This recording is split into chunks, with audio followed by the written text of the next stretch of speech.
இன்னும் நிறைய என்ன செய்யணும், கற்றுக்கணுங்க. ஸ்வீட்டு கடைக்கு போகிறோம், ஸ்வீட்டு வாங்குகிறோம், அதை கையில் வச்சுக்கிட்டு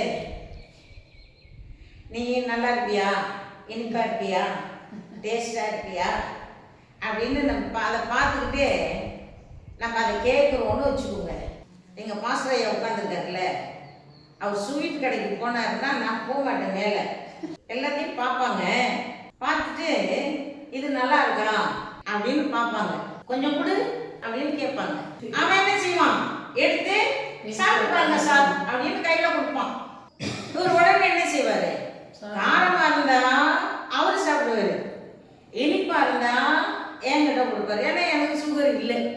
அப்போ இனிப்பா இருக்கு, நல்லா இருக்கு அப்படின்னா உடனே என்ன செய்வாங்க, வாங்குவாங்க.